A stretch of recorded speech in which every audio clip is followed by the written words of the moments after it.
Welcome to the Radical Therapist, Meera. Hi, Chris. Good afternoon. It's great to have you here. Okay, so we're talking today about basically about centering queer of color theorists in therapy, and your work spotlights problematic discursive assumptions of queer and Black, Indigenous, people of color communities within mental health, and I'm wondering if you could say more about these assumptions, these discursive assumptions.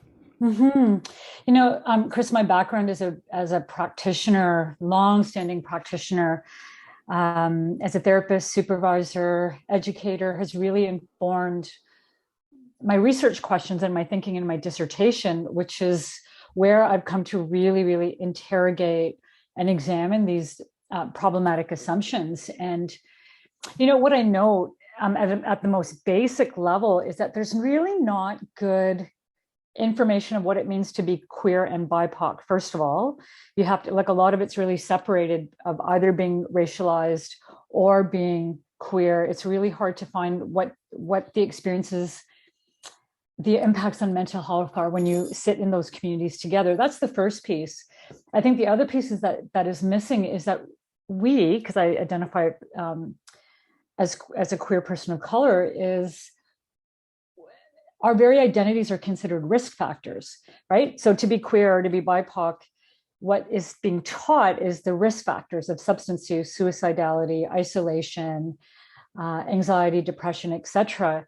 So we're taught the risk factors, but not the risk factors of homophobia, of transphobia, of racism and its presence. And so how do practitioners then know how to sit with clients and really help them work through really difficult, painful experiences that often are not connected or not seen as connected to gender expression, to sexuality, to being BIPOC. Often, and I hear this time and time again from my own clients, like it's just anxiety. It's anxiety by itself in this vacuum, or this depression by itself in this vacuum, and it's not connected to how I'm being seen and received or not being seen. And so I think at the very basis, I think practitioners are not learning how to really sit with clients and look at this broader piece also of resiliency, strengths, community building, activism, resistance. I think that's really missing. The other thing that I see happening, it just happened again yesterday. Actually, it happened twice in the last month where students had the courage to come forward. One practicum student and one student in my class had the courage to come forward and say, I actually don't know what queer, I'm not comfortable to use the word queer. I don't feel like it's a word I should use. I don't really know what it means. And they felt very uncomfortable having to admit that. Right. And what a great disappointment in your master's program that you're getting to the end and that this is the question that a student would be asking. Yeah. Yeah, I'm thinking about that. I think sometimes, you and I probably run in particular circles where we kind of take it for granted in some ways, right? Or like, but there is this knowledge gap, which is, a mile long in some ways, right? And I'm surprised. Why does it still surprise me? And I have to really think about my own assumptions of how I'm teaching and the assumptions that I'm not backing up Right. and saying, Right. wait, let's back up with what actually queer means. And maybe because I identify as queer and they know my work is built around queer practice, they're more uncomfortable to ask me potentially. Mm-hmm. I'm not really sure, but how did we get to this place where this word is used so commonly and yet people aren't comfortable or understanding what it means? Yeah, which leads to my next question. In your work, you argue that queer people of color voices, viewpoints, perspectives are critically important to the mental health field in general. And I'm wondering, you're already talking about that, but can you say more about that? Yeah, what I hear, I work in both. My education is in social work, but now I'm teaching in counseling. So I work with both disciplines in both fields. Mm-hmm. And what I hear again and again from almost all students is that they're really afraid of making a mistake. Yeah, right. They're really scared. If I ask you about your identity, if I ask you if you think, is racism a factor here? Is the isolation based on heteronormativity, something that you're experiencing, they're either afraid to ask, they're afraid to make a mistake. Sometimes they've said, am I imposing my own agenda? And I continue to hear this. And so how I try to overcome that or bypass that is in my teaching, I always bring in speakers and colleagues, either into classes or in podcasts or little video conversations like this, who are queer or queer of color, so that we can really just listen to their voices, hear their experiences, and really understand how they're conceptualizing their practice and the work that they're doing with clients. But what's happening is that we're not, I don't know what it's like where you, in the work that you do, because your context is very different from mine. I'm located in Vancouver right now, Vancouver, Canada, where, you know, I don't have that same level of diversity in my classes with my students. And that might be different for you. But in the textbooks, it's also completely absent. In textbooks, the case studies and the scenarios, the therapist is never named. Right. Often the client is not named. And so when the identity is not named, we default to this privileged position of someone who is white, straight, cis, middle class, unless it's named. And it's interesting to me that even racialized students say the same thing. They also don't assume the client's like them. Everybody's defaulting to this position of whiteness. And I think that the harm that that's causing is then students they don't know how to have these conversations with their clients. They don't know how to name their own positionality. They're not comfortable with it. They don't understand how that impacts the building of the therapeutic relationship. And so they're so excited when they work with me and I start really naming these things and helping them learn how to name the identity positions within their work. Because we're all learning the theory. We learn the theories really well. Intersectionality theory, anti-oppressive theory. Right. We learn the theories, we don't learn what you do with it. And then they struggle with, well, so if I was never represented in the books, how do I know I'm doing therapy right? Right. My research participants told me that as well. They really struggled when they were first practicing. I'm a queer person of color. I want to work with other queer folks or racialized folks. I know something's different and I don't know what it is. And I don't know if I'm doing this correctly then. So they're not learning to really listen to their own lived experience and let that inform their practice. That's great. And is that different from your context? Would I be right in terms of where you're situated? It's interesting because I've taught in different contexts, and in Southern California, for example, in the school I'm teaching at now, I'm doing an adjunct. I'm teaching a family counseling class this fall for Cal State San Bernardino, which is largely, our first gen students, right? And so, but then when I've taught in Orange County, where I actually live, it's predominantly white, right? And so it's just interesting how, and the different experiences in each context. Yeah. So. And what does it mean when we're trying to teach relationally? So often what I say to my students is, think of who's not here, and by virtue of that, whose voices are not missing, and how that's shifting how you learn from each other's experiences. So I really make them aware of the gaps. And then what they say to me is that they do have an awareness of their gaps, and they really appreciate that I'm acknowledging it and really working to address it. That's great. They really appreciate it. Okay. So let's try. There has been a critique that theorists of color and queer theory is work that has been treated as an add-on, with white Eurocentric theorists still being centered. And I guess, how do you view this critique, and what should therapists do with it? And I've been reading Olufemi Taiwo's work on the light capture, and I'm really struck by the idea of building new rooms or world making rather than asking folks to leave the room, that kind of thing. And I'm wondering what you think about all that. I love the term world making, first of all, because it means, again, how I understand world making based on some of the cultural theorists that I have been reading is, when I think of world making, I think of not just what we see with our colonial influenced eyesight. how can we really see from a world making lens who's here, who's always been here, whose voices are still here, and how do we listen to it, which is very different from who's physically just here and then listening to them. So how do we bring those voices in? And which is again why I really attempt to center those queer and queer of color theorists and voices. And to me, queer world making, I like to call it queer world making for the purposes of my work right now. Sure. But I want to teach that distinction between LGBT as these binary fixed identity positions. So once you're the L, you're always the L, and it never changes. And so that becomes a fixed position, which a lot of people find very restraining. And then it's taught as a competency. So LGBT competencies versus the idea of queer as an identity that's fluid, that's relational, that's situated, that's contextual, or the idea as when we think of queer as a worldview, as a way of being, as a way of seeing the world, as a way of moving through the world. To me, that's what world making is. It's like, how do we take all of this and how do we continue to move forward? Right. And escape the binary, even in, social projects, right? Yeah. That binary is always sneaking up on us, isn't it? Yeah. It continues even with me. And so again, getting back to this idea that students know the gaps, but they don't know what to do with those gaps, or my practitioners or people that I supervise, they know there's gaps.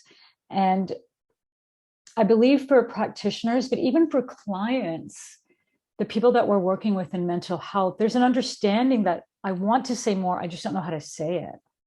I know I've been impacted by my experiences and I'd like to talk about it, but I need someone to help me bring it from the back of my mind to the forefront and being able to verbalize and share that, which is difficult. It's painful.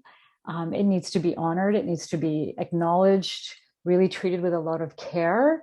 And also understanding that there's also not always good language for those experiences. That's what I think of as world making. Again, it's the seeing, the hearing, the listening in a way that's very different from the colonial way of conceptualizing that.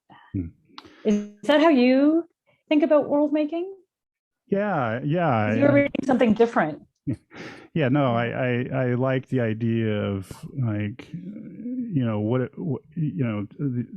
the fluidity that you're describing and escaping the binary in these fixed positions. And then, I'm really interested in Anna Louise Keating's work around post-oppositional practice, she was very much, very informed by Gloria Anzaldua's work and is actually publishing a theory handbook on Gloria Anzaldua's book. It should come out. It's actually out. I pre-ordered it, but so these ideas. So I'm interested in these post-oppositional ideas. I think even sometimes in that's why the Light Capture book kind of captured me, right? That some of these even best intentions have been hijacked in particular ways, and then pit us against each other again and again and again.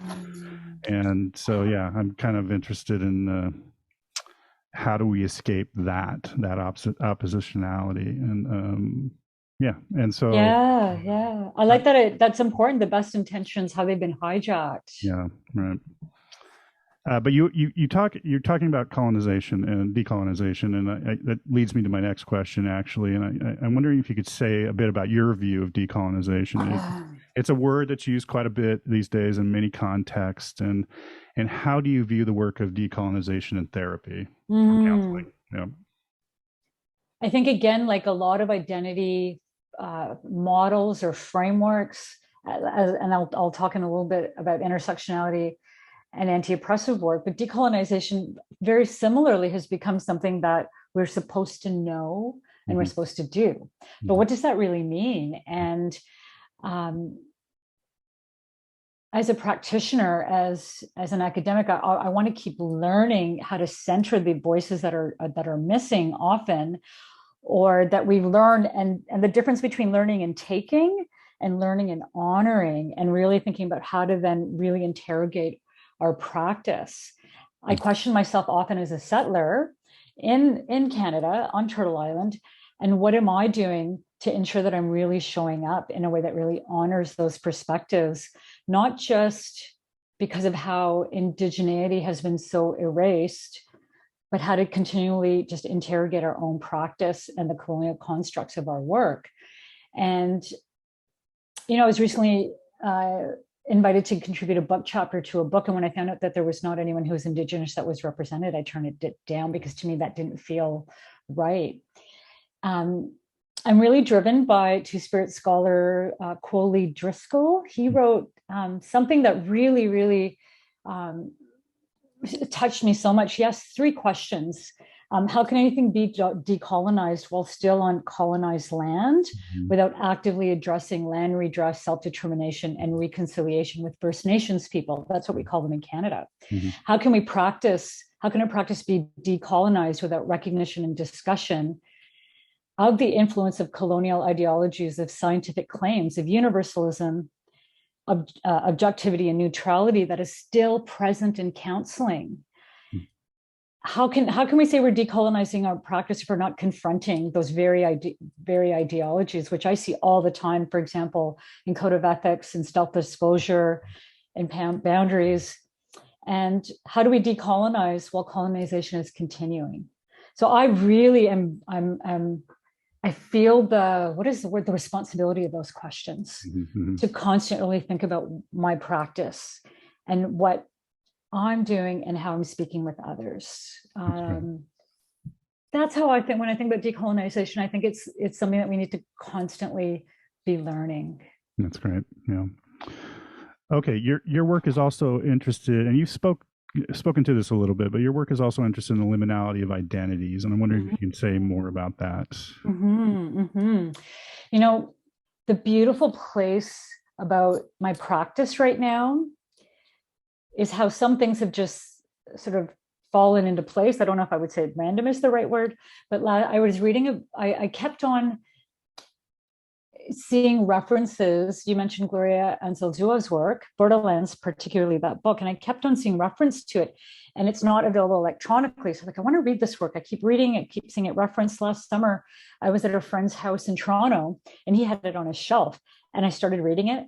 Chris, I couldn't put it down. It's like had never thought of this idea of liminality, this idea of liminal identities, this third space, this gray space, and it was so meaningful in terms of the tension of trying to live as a queer person and as a person of color. And so instead of trying to reconcile those tensions, what about the idea of a liminal space and seeing it as this beautiful space from which to move the world? And I was so excited when I read her book, and also the way she's written it with the prose, the Spanish and the English, like how you feel the liminality while you're reading the book, right? That's why it's such a beautiful piece of work. And so, like Julie Tilson's book, who you interviewed in January, very much like Julie Tilson's work, Borderlands was a huge game changer for me in terms of how I'm understanding identities and the tension and what we often term as, we call it compartmentalization. I keep it separate. I'm either this or I'm either this. Right. And now here's this idea of saying you don't have to do it that way. And maybe you can think of it, conceptualize a different space. And I think it's not the work of mental health is the space, the conceptualizing the space that we're in when we're well, when we're not well, when we're doing better, when we're down.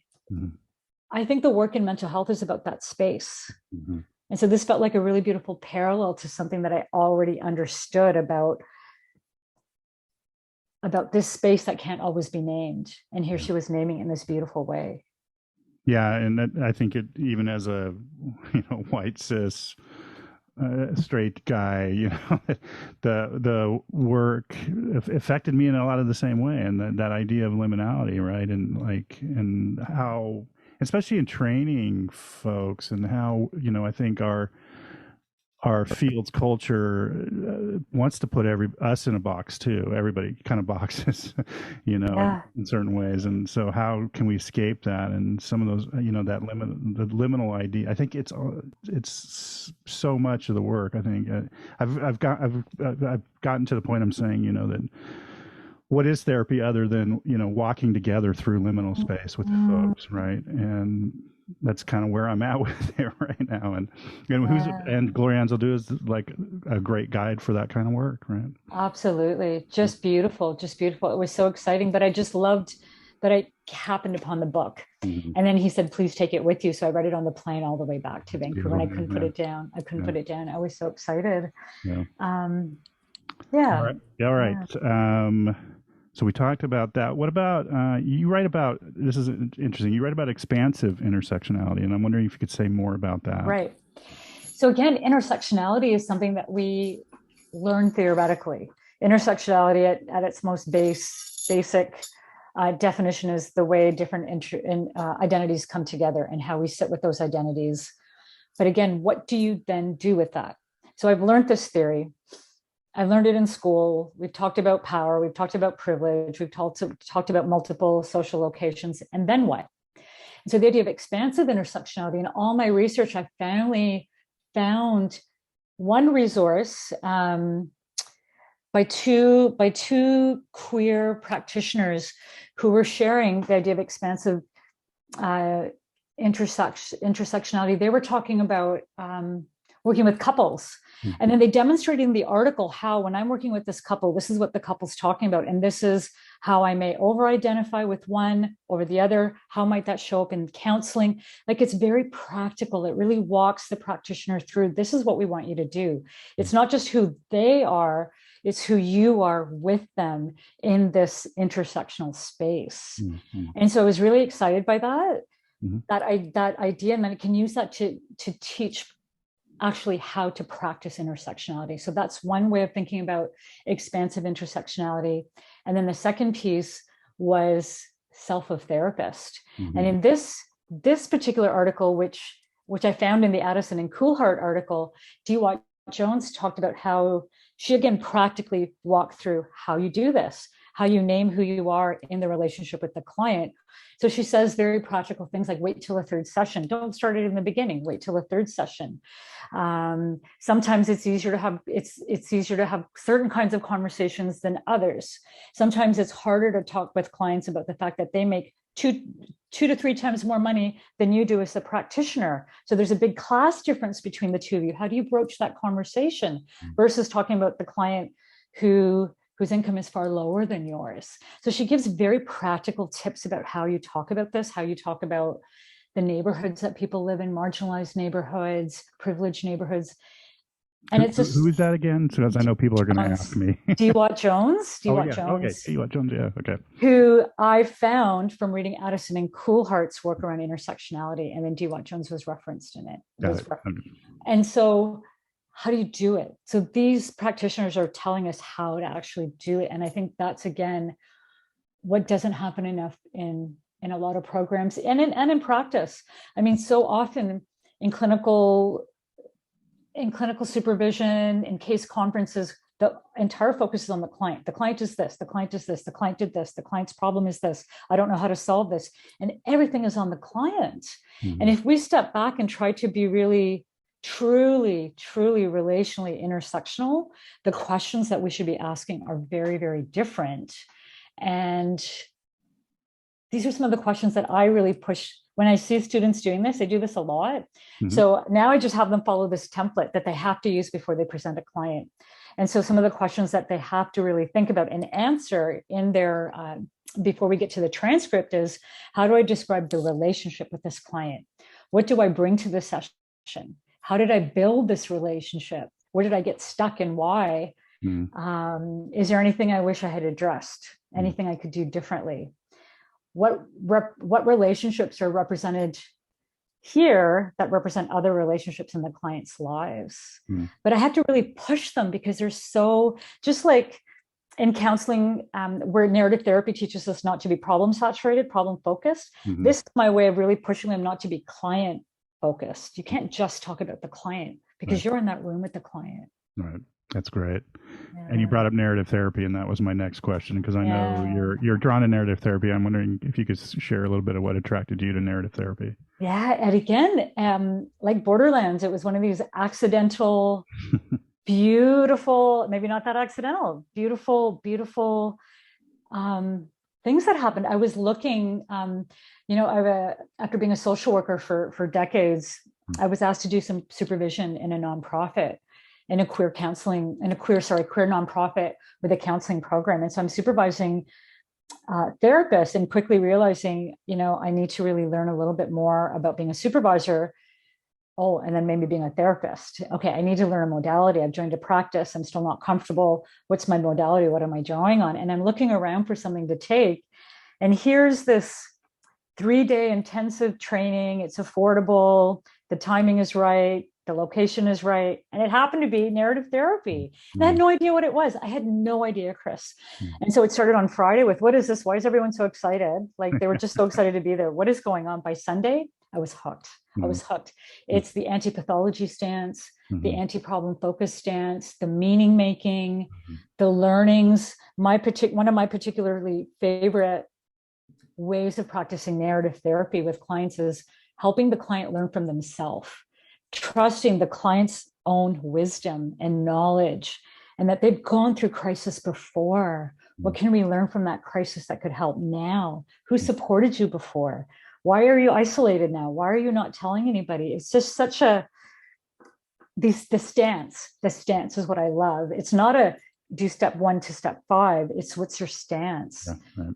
And from there, developing your own particular style of narrative therapy. That's, I think, what really is so meaningful for me, because then I've gotten to practice it in a way that's meaningful for who I am and how I want to show up with my clients. No, that's great. Okay, you also write about the invisibility that queer racialized students experience in training programs, and I'm wondering if you can say more about that. Yeah, and I think that's, again, where that impact of erasure and invisibility is that when students are not being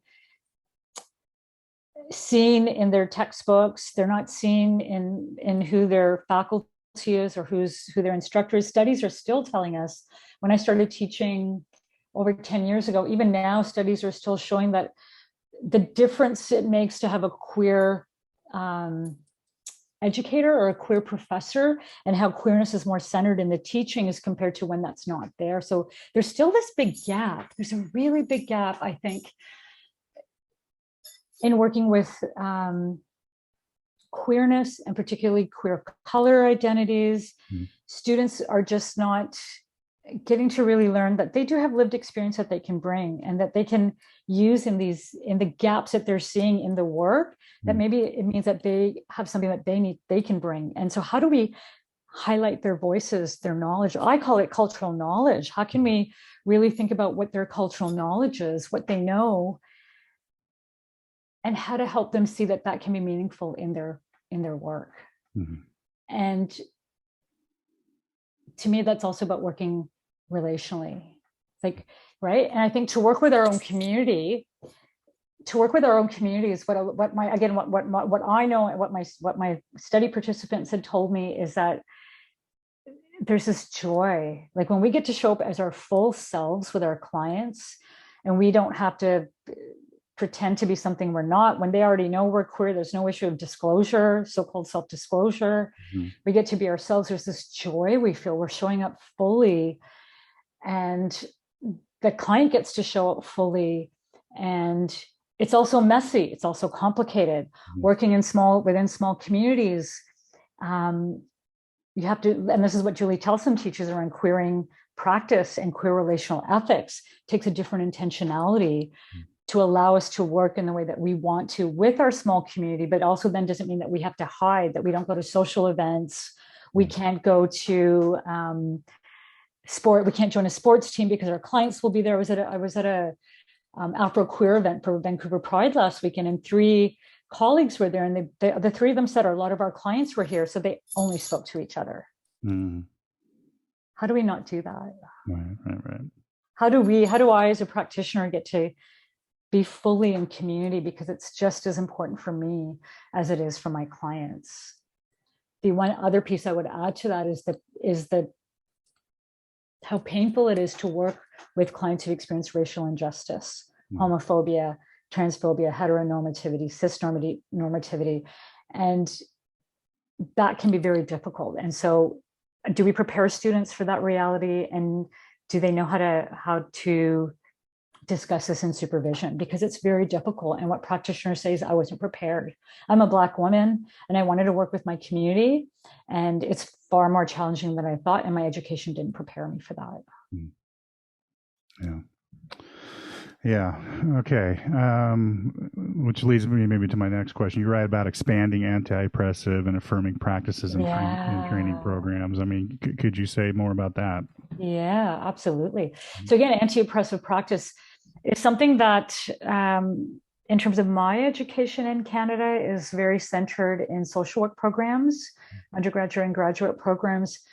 But the challenge again is, do we teach power and privilege as binary fixed identity positions, that between you and me, there's a fixed, without knowing you, without our having a conversation, are there very clear fixed identity positions that create an us and them, which means, do I want to work with you? Should I work with you? Can I trust working with you? And so how do we move beyond just the positions to having a conversation about them? So that I can feel comfortable to work with you and you can feel comfortable to work with me. How do we do that? And I don't think, again, we're bridging the theory with practice. And that's what I would like to see more of. How do you have the conversation? How do you have those hard, challenging conversations? What I learned in my MSW was, at the end of the day, it's not always about the solution, it's about the process. It's about the dialogue. Can we have respectful, meaningful dialogue? Can we not always agree? What I learned, my class of 30, is that we all had different responses in our discussions, but a lot of it was based on who we were and where we came from. How do we have to honor that? It's not about a right answer, wrong answer. It's about, like, let's all put this in the room together and talk it through. And so I think that's what's important when I think about anti-oppressive practice. And did you mention affirming practice? Yeah, affirming. Okay. Yeah. Okay. So we've got 3 models right now, and I can also send you the reference for this, Grzanska and Miles. So they talk about 3 phases of counseling, and the first phase is pathologization, which we all know, that's 1870 to early 1970s, very pathologizing ideas, conflating gender and sexuality, thinking that they're very much the same. We had conversion therapy, castration, all these, changing the person, stopping the behaviors. Then we had incorporation, which was after 1974, when homosexuality was removed from the DSM. And here there's an attempt now to start naming lesbian, gay, and bisexual identities, not really a centering of trans identities yet. They're still pathologized. But we're still seeing lesbians as a group, and gay as a group, and bisexual as a group, and not really looking at the finer nuances. The last model since the 1990s, and this is a really important point, the last model that we have, affirming therapy, or it's called gay affirming therapy or LGBT affirming therapy, since the 90s. So we want to affirm, we want to support, we want to show our understanding. But it can still be problematic because I don't know that it's really integrated intersectionality. I don't think it's really integrated. A good point. Yeah. Yeah. And so if that's the last model we have, and that's since the 1990s, it's time for the next one. Yeah. Right. Well, is that going to be you, Meera? Are you going? I think so. But I think that's what we're ready for. We need the next model, that coming out is not the goal. Coming out is not the end result. Coming out is not when after that everything is fine. Coming out is not what everybody wants, or is not even realistic or appropriate. So, what's the next model? It's something that's queered, intersectional, world making. Yeah. And again, as constructionists, we're not really keen on the language of models or frameworks, but a practice. I think that's what we need. Okay, my last question for you. This is wonderful, Meera. Thank you. But I do like to ask everybody, like, what books, ideas, films, music, whatever, what is capturing your attention these days? I'm at the end stage of my PhD, so my gift, as I'm finding my first gifts for myself, as I'm starting to have more time, is to read novels. Oh. And right now I'm reading for Xana Doctor, and I actually know her from Toronto. She's a social worker, therapist, and she's written, I think this might be her fifth novel. So I'm behind. Mm-hmm. This might be her fifth novel. So I'm really enjoying her work because her novels speak to me because the stories take place in Canada or North America and India, often in Gujarat or the Gujarati speaking, which is the language that my family speaks. But also there's a real important attention to feminism, to queerness, to gender identities. So it's like a novel, but that also speaks to me politically. I think so I'm really enjoying her novels. And then a few weeks ago, we have a beautiful festival here called Indian Summer Festival. And this is also, again, very Canadian. So your Canadian audience will know this. But I was able to hear these two speakers, Robin Maynard, who's does a lot of work around Black anti-carceral practices in Toronto.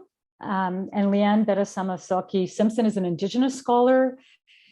And it's called Rehearsals for Living. And these are letters they wrote to each other during the pandemic. Wow. Mm-hmm. And I heard them speak at the Indian Summer Festival, and I was moved to tears when Robin read the first letter in the book. And I think Leanne then reads the last letter in the book, reads them out loud. And I was so moved because I'm really interested in coalition building and social justice movements. Yeah. And so what they talk about is how our histories as Black and Indigenous people have become intertwined through genocide, resource extraction, stealing of land, stealing of identities. And I just can't wait to read this. I really, really am really excited. So it's next on my list. Nice. But it's to me, it's because it's about that piece around how we work together. And that's what I learned from BLM, Black Lives Matter. They were really about coalition building as a true social justice movement. Yeah. And I think, I'm really interested in that. How do we do that? And that is around the world making, right? How do we coalesce and around political power, around all the stuff that's, that's important right now. So, Meera, thank you very much. This has been a wonderful conversation, and I appreciate you making the time. And just thank you. Thank you so much, Chris. I really enjoyed talking with you today. Thank you for this opportunity. Thank you. Okay.